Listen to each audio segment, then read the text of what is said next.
नमस्कार विद्यार्थी मित्रांनो, सर्वांचं स्वागत आहे ऑनलाईनच्या लेक्चर सिरीजमध्ये। आज आपण MPSCचे प्रश्नपत्रिकामधले उतारे सोडवणार आहोत। बऱ्याच विद्यार्थ्यांची मागणी होती, सर MPSCचा उतारा थोडासा हार्ड असतो, जड असतो, सोडवायला कठीण वाटतो, तर यावर थोडंसं आम्हाला एक्सप्लेन करा, समजावून सांगा कसा सोडवायचा उतारा आणि कमीत कमी वेळेमध्ये आपल्याला पैकीच्या पैकी गुण मिळून देता येतात उतार्यामध्ये। तर काहीच नाही अडचण, एकदम सोपे प्रश्न आहेत, काही विशेष नाही आहे। पण कसं आपल्या मनामध्ये एक भीती बसलेली, पहिली ही भीती काढून टाका, उतारा अवघड असतो। सगळ्यात पहिला मुद्दा, उतारा एकदम सोपा भाग आहे, विशेष म्हणजे काहीच मेहनत नाही आहे। जी मेहनत तुम्ही व्याकरणासाठी, शब्दार्थासाठी, जेवढी इतर मार्क मिळवण्यासाठी मेहनत घेतली ना, त्याच्या पटीमध्ये 1% मेहनत आहे, 1%। फक्त एवढंच आहे, मनामध्ये क्लॅरिटी ठेवा की मला उतारा सोडवायचा आहे आणि मला सोडवता येणार आहे। उतार्यासारखं सोपं काही नाही, हक्काचे मार्क आहेत मित्रांनो। फक्त काय ना, उतार्यात काय करावं लागतं हे आपल्याला समजणं गरजेचं आहे। पहिली गोष्ट, उतार्यामध्ये काहीतरी सांगितलेलं असतं, एक विचार मांडलेला असतो। म्हणजे लेखकाला नेमकं काय म्हणायचं आहे हे जर तुम्हाला समजलं, विषय संपला। म्हणजे लेखकाचं म्हणणं समजून घ्यायचंय तुम्हाला त्या उतार्यामध्ये, लेखकाला नेमकं काय सांगायचं। मग ते सांगण्यासाठी तो काय करतो, वेगवेगळे उदाहरणं देतो, एखादी गोष्ट सांगतो किंवा काहीतरी दृष्टांत देतो आणि त्यातून तो समजावून सांगण्याचा प्रयत्न करतोय त्याला नेमकं काय म्हणायचं आहे। मग त्याला एकच गोष्ट वेगवेगळ्या गोष्टीने तो सांगून तुम्हाला तो उतारा तयार करून देतो किंवा तो पॅरेग्राफ तयार होतो। तर मला सांगायचं काय की हा पॅरेग्राफ किंवा उतारा सोडत असताना मनाची स्थिती ही ठेवा की मला उतारा येणार आहे, समजत आहे आणि मला त्याच्यावरचे प्रश्न सोडवायचे आहेत। हक्काचे मार्क आहेत, आपल्याला सोडायचे नाही आहेत, त्यामुळे वायाला जाऊ द्यायचे नाहीत। समजतंय? रेडी आहेत तुम्ही? सगळे तयार आहात? एकदम बघा, एकदम सोपा पहिला उतारा घेऊ आपण 2017चा। आता 2017 डिपार्टमेंटल PSI मध्ये आलेला उतारा आहे। म्हणजे तुम्ही गट ब गट क या परीक्षेतही तुम्ही हे उतारे आरामात सोडू शकता। सर्व परीक्षेला आयोगाचा उतारा आहे, असं नाही की ज्ञानेश्वर सरने तयार केला आणि तो तुम्हाला सोपा करून सांगितलं, अजिबात नाही। आयोगाचा आलेला 2017चा डिपार्टमेंटल PSIचा, नंतर आपण 2021चा पण घेऊ। 2017ला डिपार्टमेंटल PSIचा जो बदललेलं स्वरूप आहे अभ्यासक्रमाचं, त्याच्यानुसार म्हणजे साहजिकच आहे त्यामध्ये काठिण्य पातळी वेगळी असणार आहे पाठीमागच्या पेपरपेक्षा। मग आपण हार्ड उतारा वाटेल किंवा सोपा वाटेल यापेक्षा काय आयोगानं कसा दिलाय तो पाहू, तो सोडवू। आता पहिली स्टेप, उतारा सोडत असताना तुम्हाला उतार्यामध्ये करायचं काय, उतार्यामध्ये सुरुवात काय, आधी उतारा वाचायचा का आधी प्रश्न सोडवायचे का आधी प्रश्न वाचायचे। आता पहिले मुद्दा लक्षात घ्या, आधी प्रश्न वाचायचा आहे, प्रश्न वाचा, पहिले प्रश्न वाचा। आता प्रश्न वाचल्यानंतर काय करायचं आहे, स्टेप 2, प्रश्न वाचताना प्रश्नामध्ये जे महत्त्वाचे मुद्दे आहेत, म्हणजे प्रश्न विचारताना लांबलचक प्रश्न असणार आहे, पण एवढा प्रश्न लक्षात राहणं पॉसिबल नाही। मग त्यातले जे महत्त्वाचे कीवर्ड्स आहेत, कीवर्ड्स म्हणजे महत्त्वाचे मुद्दे आहेत, कशावर प्रश्न आलाय ते कळायला पाहिजे। मग त्यातले 2-3 शब्द तुम्हाला उचलायचे आहेत। म्हणजे प्रश्नातील कीवर्ड्स किंवा महत्त्वाचे शब्द, प्रश्नातील महत्त्वाचे शब्द लिहा। मग प्रश्नातील महत्त्वाचे शब्द लिहून बाजूला काढायचे, हे 2-3 शब्द बाजूला काढायचे, जेणेकरून काय होईल, आपल्याला प्रश्न काय होता किंवा कशावर होता हे लक्षात राहायला सोपं जाईल, एक नोट करायला सोपं जाईल। पहिला प्रश्न वाचायचा आहे, पॅरेग्राफ आधी वाचायचा नाही, आधी प्रश्न वाचायचा, प्रश्नामध्ये महत्त्वाचे मुद्दे तुम्हाला लिहून बाजूला काढायचे। इथपर्यंत क्लिअर? ही सोपी प्रक्रिया आहे। त्यानंतर उतारे कसे असणार आहेत, उतारे 2 पद्धतीचे असतात, एक एकदम वस्तुनिष्ठ म्हणजे सरळ माहितीपर उतारे असतात आणि काही उतारे अर्थावर केंद्रित असतात। म्हणजे उतार्यातून तुम्हाला अर्थ व्यक्त केलेला असतो, काहीतरी सांगितलेलं असतं, ते तुम्हाला आकलन झालं पाहिजे। ते एकदा समजलं की तुमचं उतार्याचं उत्तर सुद्धा मिळून जातं। त्यानंतर तुम्हाला उतारा कसा आहे हे लक्षात घेण्यासाठी वस्तुनिष्ठ की अर्थनिष्ठ म्हणजे अर्थावर आधारित, उतारा नेमका वस्तुनिष्ठ आहे का अर्थावर आधारित आहे, थोडासा याचा विचार करायचा आहे। म्हणजे उतारा वाचताना आणि प्रश्न वाचताना तुम्हाला हे दोन्ही गोष्टी समजणार आहेत। म्हणजे आधी प्रश्न वाचायचा आहे, प्रश्न वाचताना तुम्हाला प्रश्नातले महत्त्वाचे मुद्दे लिहायचे आहेत, त्यानंतर वस्तुनिष्ठ उतारा आहे की अर्थनिष्ठ आहे किंवा अर्थावर आधारित आहे हे तुम्हाला कळलं पाहिजे, ते वाचताना लक्षात येईल। त्यानंतर पुढचा जो मुद्दा आहे तुम्हाला शीर्षक, शीर्षक काय असतं माहिती, शीर्षक विचारलं जातं। शीर्षक म्हणजे त्या उतार्यावर आधारित तुम्हाला त्याचं एक नाव काय ठेवता येईल त्या उतार्याला किंवा काय नाव देता येईल, तर पर्याय दिलेलेच असतात त्यांनी। मग संपूर्ण उतारा वाचल्यानंतर तुम्हाला लेखकाचं काय म्हणणं हे लक्षात आल्यावर उतार्याचं नेमकं शीर्षक काय होतं हे लक्षात यायला सोपं जातं। ठीक आहे, चला आपण आता उतार्याकडे जाऊ। उतारा सुरुवातीचा 2017चा आहे, लक्षात घ्या। प्रश्न क्रमांक 14 ते 18 तुम्ही चेक करू शकता प्रश्नपत्रिकेमध्ये, 2017 डिपार्टमेंटल PSI लक्षात ठेवा।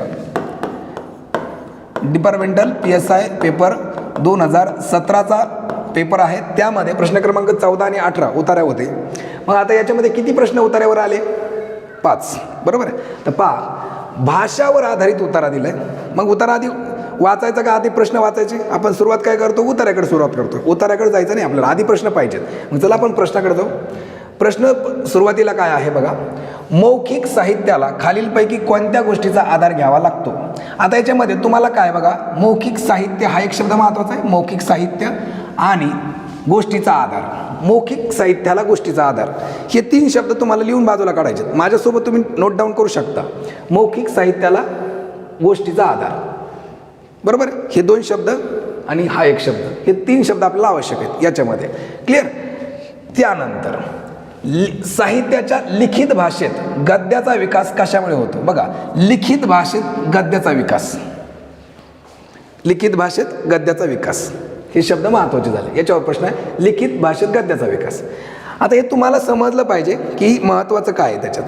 आता मी सांगतोय म्हणून तेच महत्त्वाचं आहे का? तुम्ही विचार करणं गरजेचं. साहित्याच्या लिखित भाषेत गद्याचा विकास कशामुळे होत गेला, एवढं वाचण्यापेक्षा आवश्यक काय, एवढे 3 शब्द, लिखित भाषेत गद्याचा विकास, एवढं. मग कशामुळे होत गेला ते तुम्हाला उत्तर सापडणार आहे.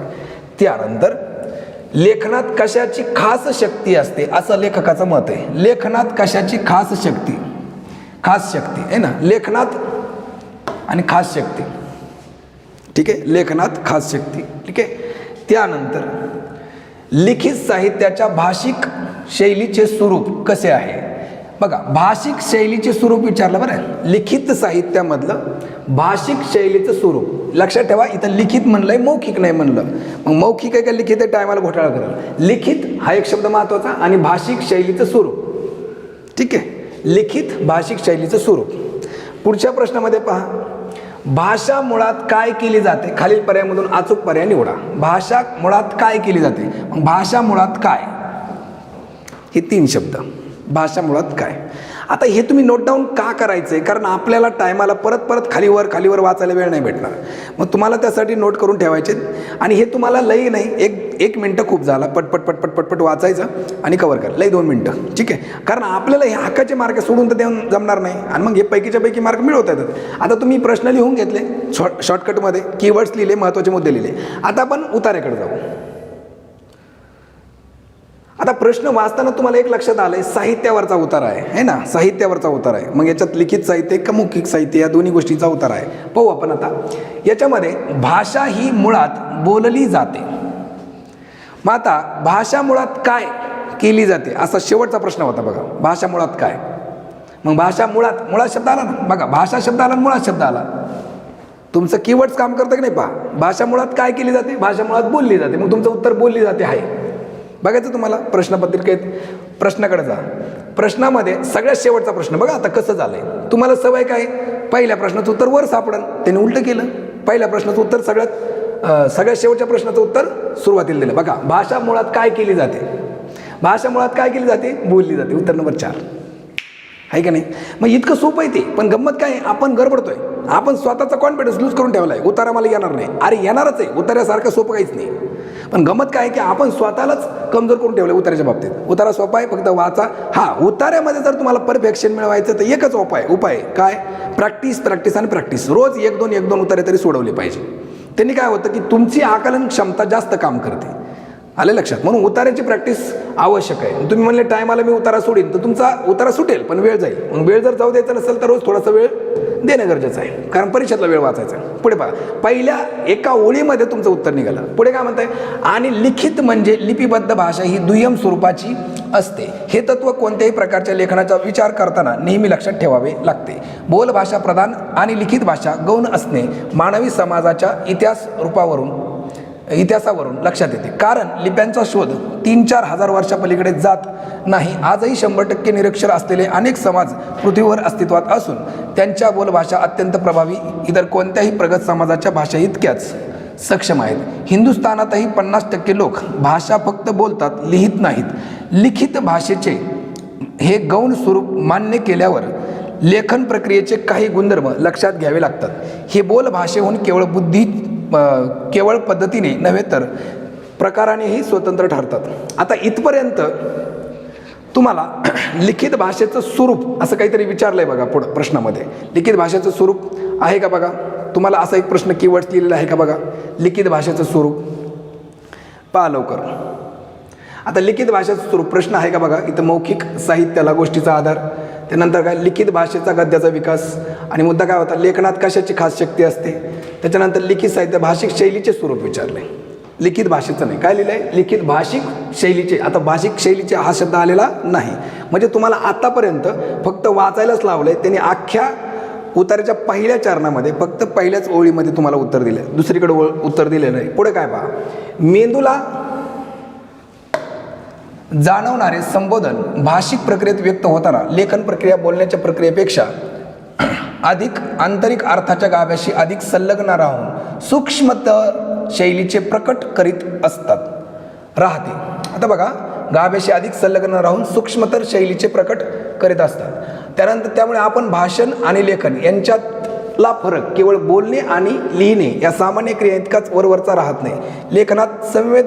लेखनात संवेदनशीलता प्रकर्षाने उमटवण्याची खास शक्ती असते. बघा आता इथं शक्तीचा विषय आला. शक्ती, खास शक्ती शब्द आला बघा. खास शक्ती कशात असते. मग आता लेखनामध्ये खास शक्ती कोणती असते. संवेदनशीलता प्रकर्षाने उमटवण्याची खास शक्ती असते. म्हणजे आता हा प्रश्न तुमचा पुढे पहा. हा जो प्रश्न सुटलाय त्याला टिक करायचे, म्हणजे तुम्हाला मागे कोणता राहिला हे लक्षात येईल. हा झाला. आता याच्यामध्ये बघा, लेखनात कशाची खास शक्ती असते. संवेदनशीलता प्रकर्षाने उमटवण्याची शैली असते. उत्तर नंबर किती 2. पहा आता 18वा सुटला. आता मागे जो परत इथं आलो होतो आपण. साहित्याला आवश्यक अशा संवादी वृत्तीचे थेट लिपीकरण लेखन प्रक्रियेच्या अशा शक्तीमुळे सुकर होते. स्वगतपरता हा लेखन प्रक्रियेचा पाया असतो. केवळ बोलण्याला दुसऱ्याशी संवाद करण्याचा संदेश वहनाचा पाया असतो. विशेषतः साहित्य ही कला आत्मनिष्ठ होऊ लागल्यापासून लिखित भाषेचे स्वरूप स्वतःचे तर्कशास्त्र साहित्याच्या परंपरेत स्पष्ट होत आले आहे. साहित्याचे मौखिक स्वरूप पण शैलीचं विचारले ना. साहित्याचे मौखिक आणि लिखित असे विभाजन केले तरी मौखिक साहित्याची भाषिक शैली, आता बघा साहित्याची, आता इथं मौखिक साहित्याची म्हणलंय, मौखिक साहित्याची भाषिक शैली शब्द आला, अधिक संवेदनपर असते, अधिक समूहनिष्ठ असते. आता मौखिक विचारलं का आपल्याला लिखित विचारलं. मी मगाशीच म्हणलो तुम्हाला लिखित साहित्याची भाषिक शैली, हे बघा हे शब्द आले मगाचे. लिखित साहित्याची भाषिक शैली अधिक आत्मपर अधिक संवेदनशील असते. हे तुमचं उत्तर आहे. इथं पहा, लिखित साहित्याची भाषिक शैली अधिक आत्मपर आणि अधिक संवेदनशील असते. तुम्ही आता पर्याय जाऊ शकता. पहा कुठे गेलं ते प्रश्न क्रमांक 17. लिखित शब्द महत्वाचा. लिखित साहित्याच्या भाषिक शैलीचे स्वरूप कसे आहे, तर ते कसे आहे अधिक आत्मपर आणि अधिक संवेदनशील आहे. उत्तर नंबर 3 आले लक्षात तुमच्या. त्यानंतर पहा पाठीमागे जाऊ आपण परत. इथपर्यंत झालं आपलं. आता पुढे, लिखित भाषा हे बोलण्याचे केवळ दृश्य स्वरूप नसून तिच्यात शैलीचेही गुण बदलतात.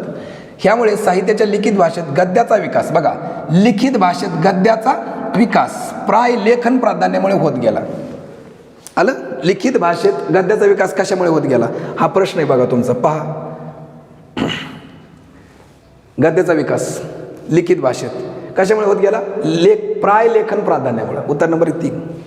इतकं सोपं आहे, पण तुम्ही तिथपर्यंत जाणं गरजेचं आहे. पहा त्यानंतर काय म्हणते पुढे, बोललेले हवेत चटकन विरते, त्यामुळे बोल भाषेतील साहित्यकृतीतील काही नादमय प्रयुक्त्यांचा आधार घ्यावा लागतो. बघा, बोल भाषेतील साहित्यकृतीला काही नादमय प्रयुक्त्यांचा आधार घ्यावा लागतो. कशाचा आधार घ्यावा लागतो असा प्रश्न विचारलेला. पहा पुढे पाहू आपण.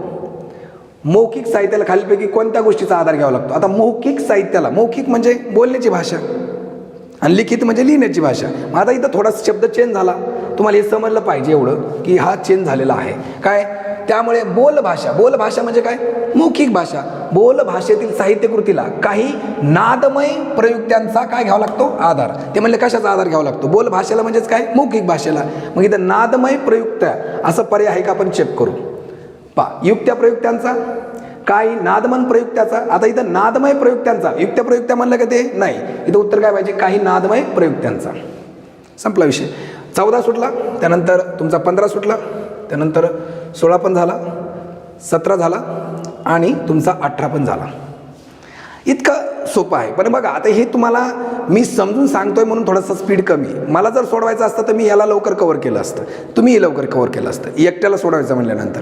पण हे तुम्हाला समजून सांगायचं म्हणून थोडंसं मागे जा पुढे जा, हे मागे जा पुढे जा हे सांगावं लागतं. पण एकदा लिहून घेतल्यानंतर तुमच्या समोर ते 5-10 मुद्दे असणार आहेत. पटपट पटपट तुम्ही ते मुद्दे तिथं कम्पेअर करून किंवा चेक करून लगेच उत्तर काढू शकता, वेळ लागत नाही. ठीक आहे. पहिला मी तुम्हाला 2017चा उतारा दाखवला. आता 2021चा उतारा लगेच आपण पुढे कंटिन्यू करू. म्हणजे काय होईल, तुम्हाला आणखी थोडंसं प्रॅक्टिस होईल. पहा, उतारा वाचून प्रश्न क्रमांक 16 ते 20 यांची योग्य उत्तरे द्या. आता 2021चा पेपर आहे, हा डिपार्टमेंटल PS आहे तोच. अनेक वर्षापूर्वी आता या ठिकाणी तुम्ही सुरू केलं की लगेच उतारा वाचायला सुरू करा, जसं माझ्यासारखं केलं. आता उतारा वाचायचा का आपल्याला नाही, पहिली सुरुवात काय आपली प्रश्न. आपण प्रश्नाकडे जाऊ.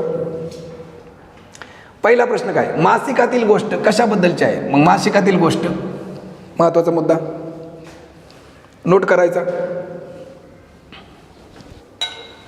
केला नोट. त्यानंतर दुसरा प्रश्न काय, भूगोल आणि नकाशा या संकल्पना शेकडो वर्ष विकसित होत होत्या. बरोबर आहे. आता याच्यामध्ये कोणते शब्द महत्वाचे, भूगोल, नकाशा आणि संकल्पना. बरोबर आहे. आता याचं कारण सांगायचं, भूगोल नकाशा यांच्या संकल्पना शेकडो वर्ष विकसित होत होत्या. कारण काय, मग इथं भूगोल नकाशा संकल्पना हे 3 शब्द महत्त्वाचे आले. त्यानंतर भूगोलाबद्दलची जाणीव आणि माणसाचा सांस्कृतिक विकास. आता सांस्कृतिक विकास आणि भूगोलाबद्दलची जाणीव परस्पर संबंधित आहेत. कारण आहे ना, जाणीव आणि विकास यांचा काय संबंध आहे. भूगोलाचा विकास, भूगोलाची बद्दलची जाणीव आणि माणसाचा सांस्कृतिक विकास यांच्या परस्पर संबंधित आहेत, याचं कारण सांगायचं आहे. मग इथं तुम्हाला हे 2 शब्द महत्त्वाचे आहे. नेक्स्ट, जागतिक राजकारणावर भूगोलाच्या ज्ञानाचा काय परिणाम झाला. बघा, जागतिक राजकारण आणि भूगोल ज्ञानाचा परिणाम इथं लक्षात ठेवायचं आहे. जागतिक राजकारण आणि भूगोल ज्ञानाचा परिणाम. बरोबर. आणि शेवटचा, या उतार्यासाठी कोणतं शीर्षक म्हणजे कोणतं हेडलाईन तुम्हाला देता येईल हे तुम्हाला विचारलं.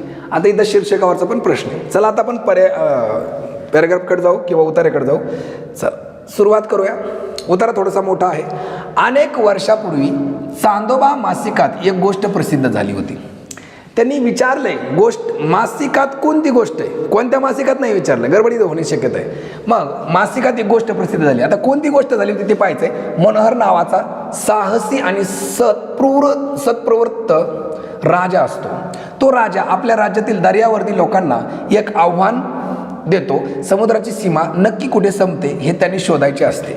त्याचप्रमाणे किनारा सोडल्यापासून लागलेल्या भूप्रदेशाचे आणि समुद्री सीमांचे नकाशेही त्यांना बनवायचे आहेत, असे आदेश त्यांना दिलेले आहेत. बघा, कशाचे आदेश दिले, समुद्री सीमांचे नकाशे बनवण्याचे त्याने आदेश दिलेले आहेत. म्हणजे ही जी गोष्ट आहे ही नकाशा संदर्भाची गोष्ट आहे.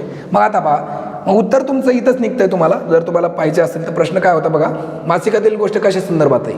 मनोहर राजाची साहसी वृत्तीबद्दलची का नाही, दर्यावरती जीवनातील आव्हाने आहे का नाही, भारतातील नकाशांचा आरंभ.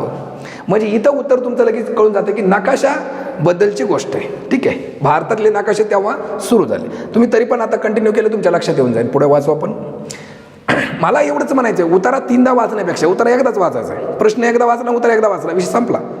3-3 वेळेस नाही वाचायचं, कारण एकच प्रश्न 10 वेळेस परत खालीवर करत बसतो आपण. एकदाच पाहिजे. आता नकाशे बनवायचं त्यांना काय दिले ते आदेश. मग ते दर्यावरती दीर्घकाळ प्रवास करू शकणारे एक दणकट जहाज बांधतात आणि समुद्रात उतरतात. परंतु काही दिवसांनी ते जहाज एका वादळात सापडतं, फुटतं आणि वाहत ते एका पर्वतावर जाऊन पडते.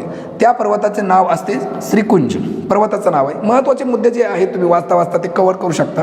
त्या वादळात वाचलेले दर्यावरती त्या पर्वतावर कशी तरी गुजराण करू लागतात.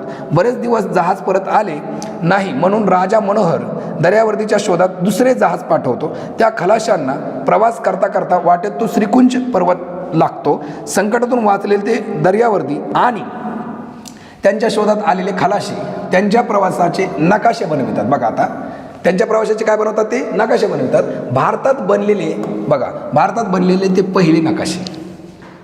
मग ही सत्यकथा असल्याचे सांगितले जाते. आलं का कथा, म्हणजे शेवटी तिथंच आहे, गोष्ट आहे ती तशी ती असेलही. परंतु अवघ्या जगाचा या पृथ्वीचा अधिकृत नकाशा, समुद्री मार्ग, पर्वत, वाळवंटे, जंगले, नद्या हा सर्व भूगोल आकलन व्हायला हजारो वर्षे लागली. बघा आपण मगाशी बघितलं बघा, हजारो वर्षे लागली, शेकडो वर्ष लागली. मग ही का लागली? या शतकाच्या अगदी सुरुवातीच्या काळापर्यंत आपल्या पृथ्वीच्या सीमा आणि आपल्या ग्रहावरील भूप्रदेशाचे भौगोलिक आकलन माणसाला झाले नव्हते. बघा आपल्या ग्रहावरील भूप्रदेशाचे भौगोलिक आकलन माणसाला झाले नव्हते. भूगोल आणि नकाशा संकल्पना शेकडो वर्ष विकसित होत गेल्या आहेत. हा मुद्दा मगाशी आपला आला होता. आलता का नाही? काय आलता बघा, मुद्द्याकडे जाऊ आपण परत, तुमच्या लक्षात नसेल तर. भूगोल आणि नकाशा या संकल्पना शेकडो वर्ष विकसित होत होत्या. कारण पृथ्वीचं क्षेत्रफळ अफाट आहे? नाही.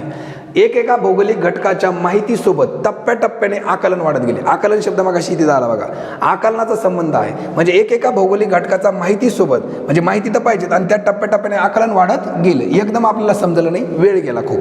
मग सर्वांना महत्त्व कळेपर्यंत अनेक पिढ्या गेल्या, प्रचंड माहिती गोळा करण्यास हजारो वर्ष लागली, असा अर्थ निघत नाही. ते काय म्हणले? भूगोल नकाशा या संकल्पना शेकडो वर्षे विकसित होत होत्या. कारण टप्प्याटप्प्याने हा आकलन होत होतं आणि भौगोलिक घटकाची माहिती आपल्याला मिळत होती.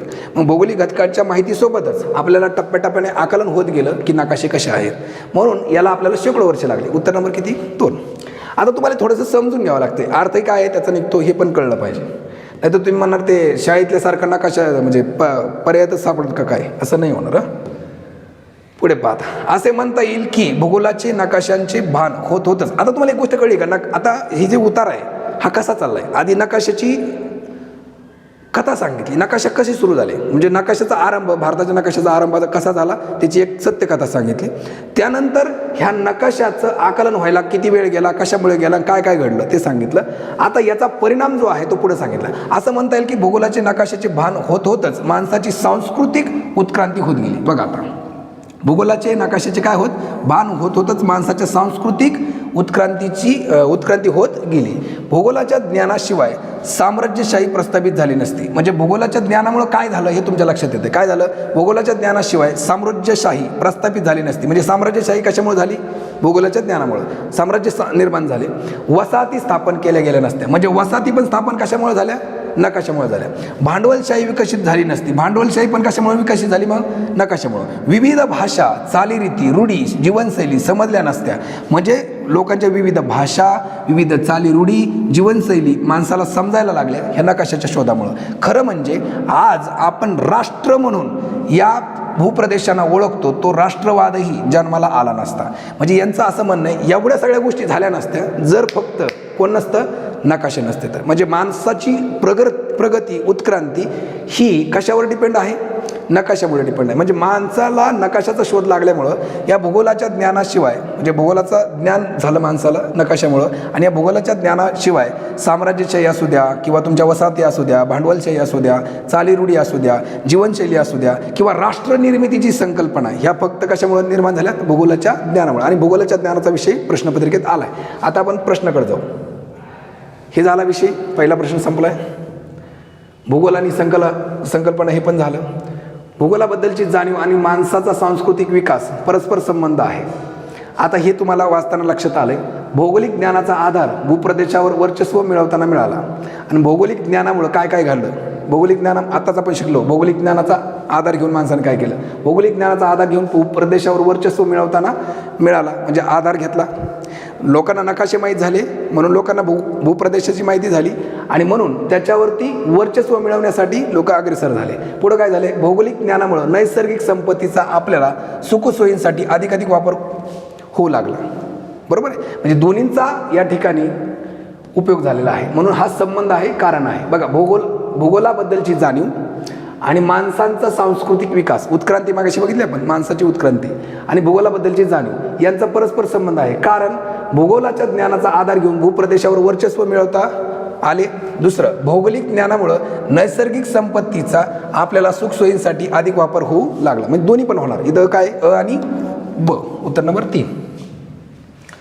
पुढे काय आहे इथपर्यंत क्लिअर? आता त्या राष्ट्रवादाच्या अनुषंगाने आजचे राजकारण घडले. आता राजकारणाचा विषय आला.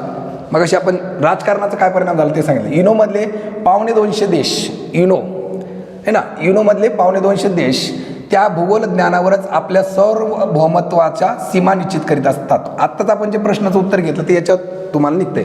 भूगोल ज्ञानावरच आपल्या सार्वभौमत्वाच्या सीमा निश्चित करीत असतात. म्हणजे प्रत्येकजण आपापली सीमा निश्चित करतोय, त्याबद्दल वाद घालीत असतात. म्हणजे ही माझी सीमा, ही आमची सीमा, इथपर्यंत आमचा देश आहे, इथपर्यंत आमच्या भूप्रदेश आहे, यावर वाद घालत असतात. सर्व युद्ध महायुद्ध झाली आहेत ती त्या सीमा ठरवण्यासाठीच झाली. आणि कारगिलमधील गवताचे पातेही न उगवणारा 16,000 फूट उंच असलेला बर्फाळ प्रदेश असो वा इस्रायल अरब देशांना जोडणारे विशाल निर्मनुष्य वाळवंट असो, अंटार्क्टिकाच्या अथांग बर्फाळ प्रदेशात भारत, अमेरिका, रशिया आदी देशांचे फडकणारे झेंडे असोत वा विविध सामुद्री आखातामध्ये सापडणाऱ्या खनिज तेलांच्या विहिरी असोत. बघा, खनिज तेलाच्या विहिरी, मालकी हक्क सांगण्यासाठी भूगोलाचे नकाशाचे ज्ञान हवेच. म्हणजे ह्या सगळ्या गोष्टी बघा, आपलं सार्वभौमत्व, आपल्या देशाच्या सीमा, राष्ट्राची निर्मिती, ह्या सगळ्या गोष्टीसाठी नकाशाचं ज्ञान हवं. आणि खनिज संपत्ती, आत्ताच आपण बघितलं, खनिज संपत्तीचं ज्ञान म्हणजे मिळवण्यासाठी किंवा त्याचा वापर करण्यासाठी आपल्याला नकाशाचं ज्ञान म्हणजेच भूगोलाचं ज्ञान असणं आवश्यक आहे. आता आपण प्रश्नाकडे परत जाऊ. हा प्रश्न होता काय, जागतिक राजकारणावर भूगोलाच्या ज्ञानाचा काय परिणाम झाला. आता आपण शेवटचा जो पॅरेग्राफ पाहिला त्याच्यामध्ये पहा, जीवनशैलीतील साम्यभेदांच्या आहे ना, जीवनशैलीतील साम्यभेद आपल्याला नकाशामुळे लक्षात आले. त्या ज्ञानामुळे राष्ट्र ही संकल्पना निर्माण झाली. आपण मगाशीच बघितलं, राष्ट्र ही संकल्पना निर्माण झाली. जागतिक राजकारणावर काय परिणाम झाला, राष्ट्र संकल्पना निर्माण झाली. आपल्या राष्ट्राच्या सीमारेषा सांभाळणे त्यामुळे काय झालं, महत्त्वाचं वाटू लागलं. आधी राष्ट्र निर्माण झालं आणि त्या राष्ट्राच्या सीमा सांभाळणं महत्त्वाचं वाटू लागलं, म्हणून त्या सीमावरून वाद सुरू झाले. आलं लक्षात. त्यानंतर राजकारणातील घडामोडीनुसार भौगोलिक नकाशे बदलतात. हे खरं आहे का, अजिबात नाही. आतापर्यंत तुम्ही वाचलं नाही तसं. राजकारणातील घडामोडींनुसार म्हणजे राजकारणातल्या घडामोडींनुसार नकाशे बदलतात का भूगोलाचे, नाही बदलत. आता भूगोलाचे नकाशे आहे तसेच आहेत पहिल्यापासून, म्हणजे जे भूगोलाच्या सीमा आहेत ते पहिल्यापासून राजकारणामुळे किंवा त्या घडामुळे त्याचा परिणाम झालेला नाही. म्हणजे आता इथं काय, अ बरोबर ब बरोबर, इथं उत्तर नंबर 1 अ आणि ब. पुढे काय म्हणलं ते, या उतार्यासाठी पुढील कोणते शीर्षक योग्य ठरतात. आता तुम्ही उतारा वाचलाय माझ्यासोबत आहे का नाही, तर तुम्हाला दर्यावर्दी भारतीय हे वाटत नाही, कारण ती सुरुवातीच्या गोष्टीमध्ये दर्यावरती सांगितले. प्राचीन भूगोल हे पण नाही. भूगोल आणि मानवी उत्क्रांती आणि भूगोल आणि राष्ट्रवाद. आता इथं माणसाच्या उत्क्रांतीचा विषय झालाय आणि भूगोलाचा विषय झालाय. भूगोल आणि राष्ट्रवाद हा होऊ शकत नाही. माणसाची प्रगती आणि भूगोल याचा संदर्भ काय हे सांगण्याचा या उत्तरातून प्रयत्न होता, म्हणून उत्तर नंबर 3 पाहिजे. अशा पद्धतीने तुम्हाला शीर्षक सुद्धा शोधता येतं. पण आता इथं काय केलं आपण, पहिला जो उतारा होता याच्यापेक्षा थोडासा सोपा होता. दुसरा उतारा थोडासा काय केला त्यांनी, आणखी डीप टाकला. मग आता उतार्यामध्ये एक गोष्ट लक्षात ठेवायची, एक वस्तुनिष्ठ, पहिला जो उतारा होता तो वस्तुनिष्ठ माहिती होता. दुसरा जो उतारा आहे थोडासा अर्थावर बेस होता किंवा थोडासा आकलनावर आधारित होता. तुम्हाला त्या म्हणण्याच म्हणजे लेखकाचं काय म्हणणं आहे हे पण समजलं पाहिजे. लेखकाला या उतारात काय म्हणायचं होतं की नकाशे कसे निर्माण झाले आणि नकाशामुळं या भारताच्या म्हणजे भूगोलामुळं आपल्याला देशाच्या सीमेवर काय परिणाम झाला किंवा जगाच्या राजकारणावर त्याचा काय परिणाम झाला, ह्या सगळ्या गोष्टींचा आपल्याला भूगोल आणि त्याचं ज्ञान आणि माणसाची प्रगती ह्या गोष्टीवर आधारित हा लेख होता किंवा हा उतारा होता. मग तुम्हाला ज्यावेळेस तुम्ही एखादं वाचन करताय, मग तुम्ही पेपरमध्ये असेल, आधुनिक एखादी चालू घडामोडी असेल त्याच्यावरती पण उतारा येऊ शकतो किंवा आपल्या भाषिक ज्ञानावर उतारा येऊ शकतो. अशा कुठल्याही महत्त्वाच्या मुद्द्यावरती उतारा बनू शकतो. मग उतारा तयार होत असताना उतार्यामध्ये लेखक काहीतरी बोलत असतो. त्या लेखकाला तुम्हाला जर कनेक्ट होता आलं, लेखक काय म्हणतो हे जर तुम्हाला समजलं तर विषय संपला. मग तुम्हाला पर्यायातून उत्तर काढता येतात, पण स्टेप बाय स्टेप करायचं आहे. पहिले तुम्हाला उतारा वाचायचा नाही, पहिले तुम्हाला प्रश्न वाचायचे, महत्त्वाचे मुद्दे बाजूला काढायचे आणि त्यानंतर तुम्ही उतार्याकडे जायचं आहे. आणि उतारा वाचत असताना उतार्यामध्ये तुम्ही जे कीवर्ड्स बाजूला काढले ते तुम्हाला कीवर्ड सापडले की तो अर्थ तिथंच तुमचा असणार आहे आणि तुमचं उत्तर तिथं क्लिअर होणार आहे. त्यामुळे जास्त काही नाही, इथं प्रॅक्टिसचा विषय. जितकी जास्त प्रॅक्टिस तितकं लवकर तुम्ही उत्तरापर्यंत पोहोचाल. उत्तरात लवकरात लवकर जर पोहोचायचं असेल तर जास्तीत जास्त प्रॅक्टिस करावं लागेल. त्यामुळं रोज किमान 1-2 उतारे तुम्ही सोडवणं अति आवश्यक आहे. असं कराल तर तुम्हाला सांगतो, गट ब असू द्या, गट क असू द्या, MPSCचा कुठलाही उतारा असू द्या तुम्ही सोडू शकता 100%. आता तुम्हाला सर एवढे उतारे आणायचे कुठून. आता उतार्यासाठी संदर्भ तुम्हाला जर सांगायचा झाला तर गट ब चे आणि गट क चे भरपूर साऱ्या मुख्य परीक्षा आहेत, त्यामध्ये जिथं जिथं तुम्हाला उतारे आले ते उतारे तुम्ही सोडू शकता. सगळ्यात महत्त्वाचं, उतारे फक्त MPSCने विचारलेले सोडवा, मनाने सराव उतारे सोडू नका. हे सराव उतार्यात काय होतं की सराव उतार्यामध्ये जी प्रश्न विचारण्याची जी टेंडन्सी आहे किंवा जी टेक्निक आहे, जी पद्धत आहे ती मॅच नाही होत. आणि मग बऱ्याच लोकांनी तुम्हाला काहीतरी उगाच अवघड उतारे करून तुमच्या पुढे मांडलेत, पण त्याच्यामुळे तुमच्या मेंदूचं होईन बघा. काही गरज आहे का तशी? गरजच नाही. जसं आवश्यक आहे आयोग आला तसं तयारी करा. मग तुम्हाला डिपार्टमेंटल PSIच्या झालेले आणखी उतारे आहेत ते घेऊ शकता. त्यानंतर तुम्ही ग्रुप सीचे प्रत्येक ग्रुप सीच्या पेपरमध्ये तुम्हाला उतार आहे, एक एक दोन दोन उतार आहेत काही काही पेपरमध्ये, ते उतारे सोडवा. आणि त्याच्यानंतर तुम्ही MPSCच्या गट ब आणि गट क च्या पेपरमधले सगळे उतारे सोडा. एवढे उतारे जर तुम्ही सोडून गेलात तर मी गॅरंटी देतो तुम्हाला येणाऱ्या उतार्यावरती तुम्हाला उत्तर कसं काढायचं हे समजून जातं. हे काय असं थोडीच आहे एखादा उतारा पाठ करायचा आणि त्याचं उत्तर करायचं, असं अजिबात नाही. मग तुम्हाला आवश्यकता काय आहे की उतार्यावरती जर उत्तर काढायची असतील तर मी सांगितलेल्या टेक्निकचा वापर करा आणि त्यासाठी रोज प्रॅक्टिस करा. प्रॅक्टिस कराल तर परफेक्ट व्हाल. धन्यवाद.